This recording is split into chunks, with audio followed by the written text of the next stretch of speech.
What you just said there, I can't say it's wrong, but I think it's, and I can't say it's right, but I think it's on the right path. Because I can't tell you that it's going to be what you need to know for Friday. Because I don't know. I could just, it's all like, you know, the models say this, so let's trust it. Now, there's a level of spontaneity that you need to also be aware of. That, you know, if your body is, you know, not tight and your mind is fit, you're able to think things through, and then you're able to have fun at the moment. Do you like roller coasters? Sometimes. Have you ever been on a roller coaster and then like you're really scared, but then there was a moment where you're just like, I'm just gonna kind of let go and relax, Yeah. and then you're like, hey, this is kind of fun, even though you're going upside down and wild contortions of, you know, the G forces. And so there's a moment where you're also like, say, in a movie theater and you're super cold. This has happened to me before. I'm like, why am I shaking? And then all of a sudden I tell myself to stop the shaking. I'm still cold, but then I'm not shaking anymore. So it's almost as if your mind can control these things, you know, and in many ways it does. So what I'm trying to say is, on stage, if you can find a way to just enjoy the moment and at the same time project what the music's about, you're going to have a good time. So ultimately, that's what we all want in a performance, is we want to feel comfortable, all the notes are there, you know, you're communicating to the audience, etc. Yesterday I was watching this thing with Honor Billsma. It's a documentary about, he's talking a lesson in music, it's called. And he said something that's like, you know, half of the performance is my mind, and the other half is in the audience's mind. And he gets nervous, he said, about the other half, you know, what they think. Of course, that's what, but it's a really good way to think about it. It's like, it's only half of what's going on. So communicate to that other half, and if you feel that it's difficult to do that, you could try to communicate to one person instead of like everybody that's there. Or you could even communicate to someone that's not there. Like you could even pretend there's like an old lady in the back who, you know, is listening to you. You can make up a story. And it's okay too. But whatever it is, you need to have that as a way to amuse, so to speak. You know, some people like the crowds, you know, and it's okay if you don't. I'm just saying, if you like to just do, if it doesn't matter to you, just play to the crowd. It's going to be a small crowd; it won't be so big. Finally, so let's talk about the extremes, because people don't understand us.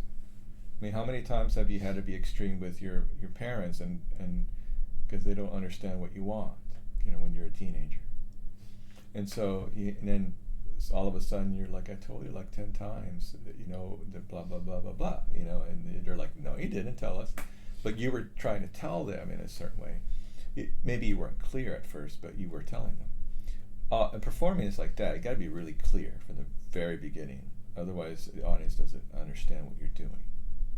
So this week, focus on how you can be clear. So if we go through the first page, you know, we start off with a bang, but it only says mezzo forte. So remember, we have go all the way to that top C, all the way bottom D sharp, and then, you know, we got the top C again when the 2D is coming up. You know, then we have the second page, and that is, don't forget, you already have the momentum behind you of the first page, of the opening. So don't play too soft. It's happy, but it's in transition. So it's traveling someplace. Then we got that chromatic scale. Then it calms down. We have slower beats, slower subdivisions, right? And then it gets calmer and calmer. It's like calm before the storm. Then we have the double stop section that is preceded by this cello rondo, which you're not doing very much of. You could do more cello rondo. It sort of feels heavy there. So that's a place to work on the extremes. And then, because remember, it says a cello rondo, and if you do all your cello rondo before the double stops, then at the double stops you could just stay at one tempo. And then you have, of course, the up section, which, just play like chamber music, have fun. Then we have the ending, say goodbye, but a good solid goodbye. See, I just explained it to you in words, so this is a thing you got to do this week. A lot of just think about it. How would you describe it in words? This will help you express it as well, and it'll help your memory. Almost like a storyboard. It's like, here's the first section, here's the second. We had like 1, 2, 3, 4, 5, 6 sections with some transitions, but there's basically 6 sections in there. The first page, the transition, the slow part, the double stops, the ups, and the coda. That's 6. So develop your own storyboard. All right, can you go from right before the double stops after the triplets? And, yeah. So maybe start at the triplets. So let's try to get more extreme. Ready? 1, 2, 3, 4. Crescendo. So play a harmonic. Bum. It's okay to play 4, but use that harmonic to lighten up and then. Yeah, exactly. Okay.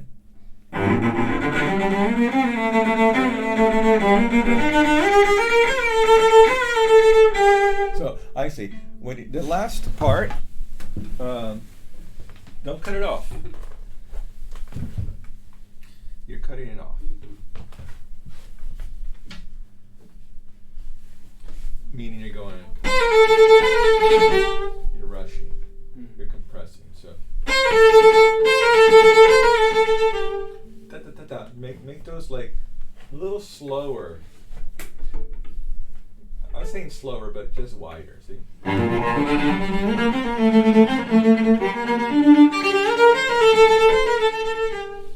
1, 2, ready, go.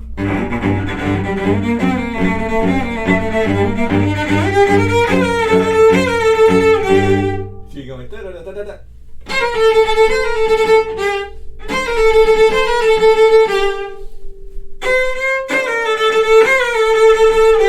Okay, maybe that's too much, but that's better. Can you try it again? Let's do something. We're talking about extremes. Let's just do an experiment. When you get to that spot, make it like a super amazing, like molto ritardando. So each note gets bigger. Right? Let's try it. Ready, set, go.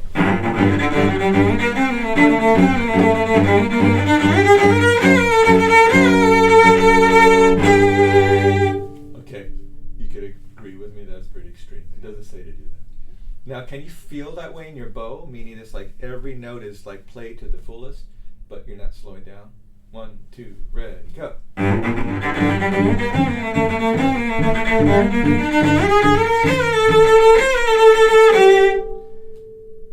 It's not bad, just a lot of tune. 1, 2, ready, go.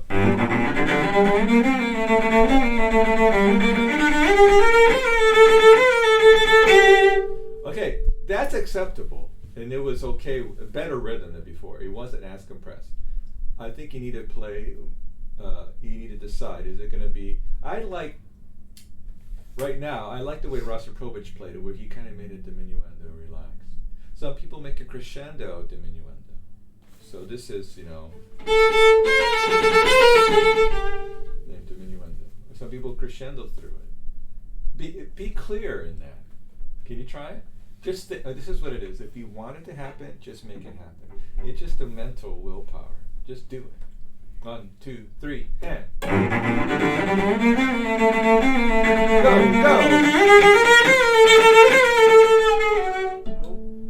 It had a lot of potential, that's for sure. Let's try again. 1, 2, ready, go.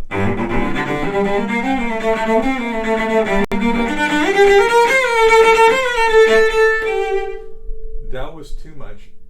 Just finish it. Just not. It could, when we do extreme practicing, it could become fussy. But really, what we want to do is we want to go to the extremes to understand what we shouldn't do, what we're capable of doing, and then come to some compromise.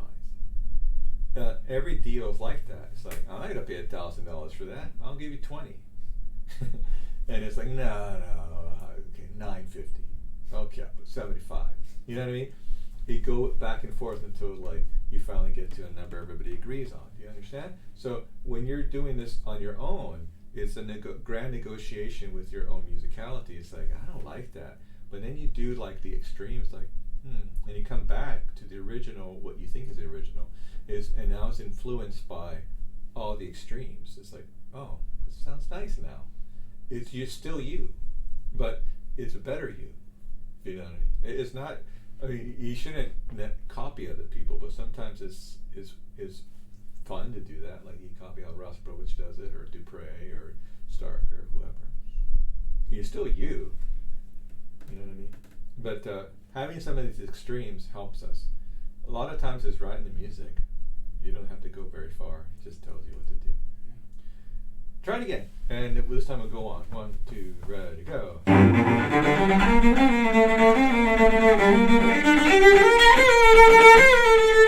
Go.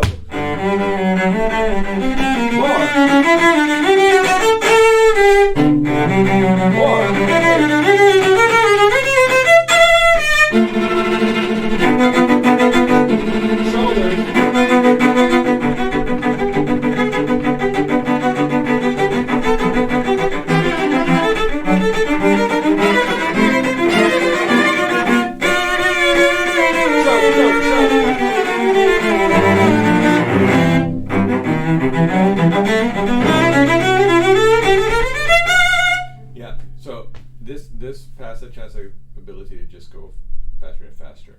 So when you get to that G, just think clear. Okay. Make sure it's clear.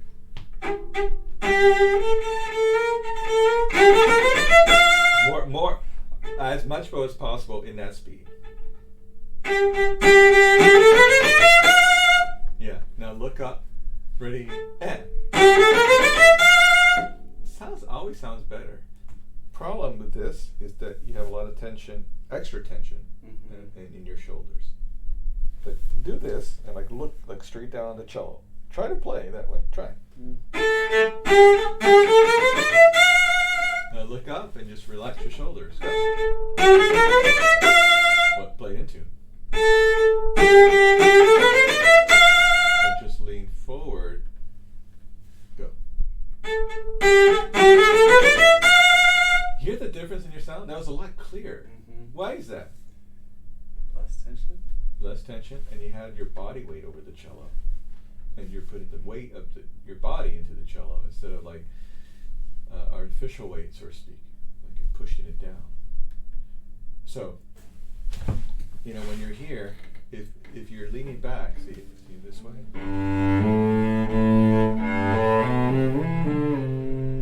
Right, nice and relaxed. So if you're like an orchestra or chamber music, that's all you need to do. But if you wanted to play a little more sound, see now I'm leaning in.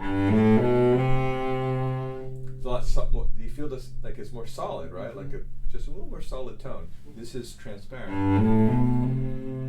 This is solid. Because I'm using my body weight this way. The cello is coming to me, I'm going in.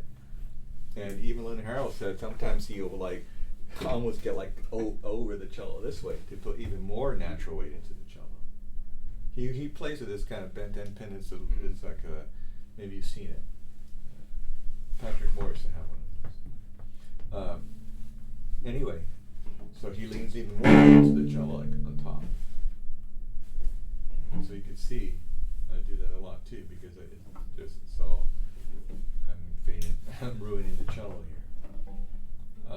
Anyway, so okay. Let's do that section again.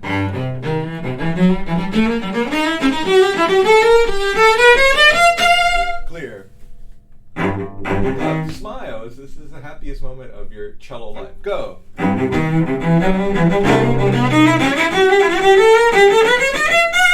Yeah. So, yeah, it's like, yeah, I'm happy. So, you have to practice like distracting yourself. And one way, of course, you could close your eyes. Two, you could be looking somewhere. I mean, don't look at straight in someone's face, that's kind of creepy. But, you could be looking in a mirror, you could look up, you close your eyes, whatever, like distract yourself. And, if you feel like you're playing out of tune, record it, listen to it. If you feel like you look strange, you can record it and watch it. But the point is, like, review it. And this review is going to be a big part of your practice this week. It's like, okay, that was good. I'm going to do better. That was good. This was out of tune. I don't know why. I'm going to fix it. Because sometimes right before a concert, you don't know what to practice because it seems like you just need to play through. And that's true. You need to be, like, say, a year ago, you would have been doing 90%, like 95% just studying and 5% playthrough, But now it's like maybe the reverse in a way. But you could do a lot of recording and then listening, and then you'll find things to practice. It's like, oh, I need to practice that. Or maybe just the timing isn't right, so you do it again, get a better timing. Okay, so now, what else? Vibrato at the end. Oops.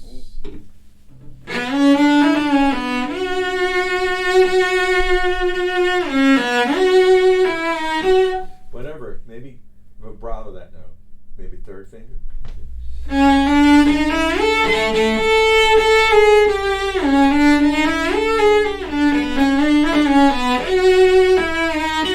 Vibrato that note somehow.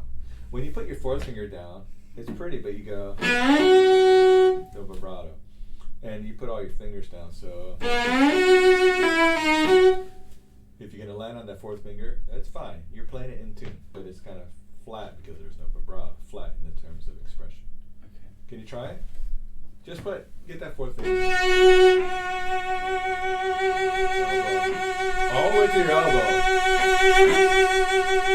Move your bow.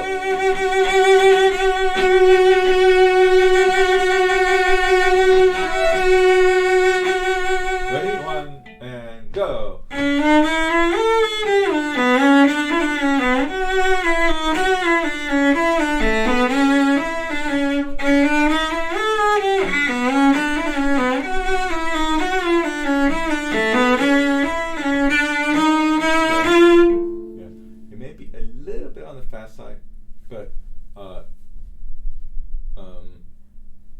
Play that same speed, it's okay, but I think it needs faster bow.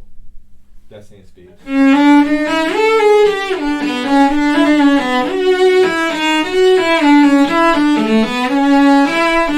I'm using a lot more bow. Can you try up bow? Ready and go.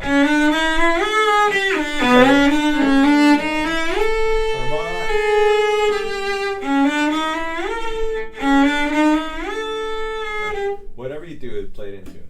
And you have no excuse. There's a harmonic there. So you could even cheat on that one if you like, but at least be in tune.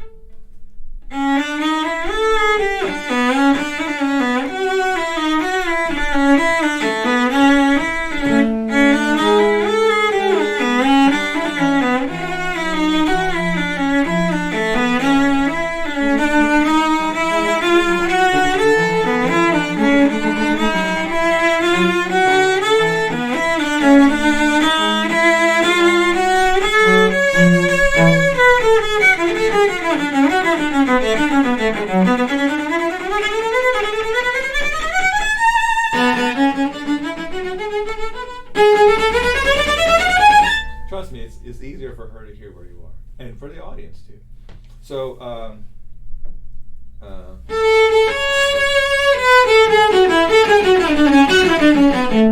of the bow.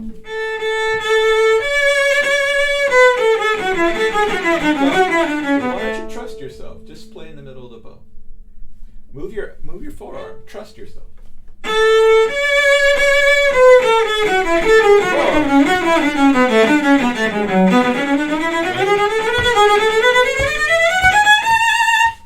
Doesn't it sound better that way? Yes. Yeah, it sounds better, and it's freer. Here's what happens at the end: you can get tight if you keep playing by the finger, by the prog. It's easier in the middle of the bow.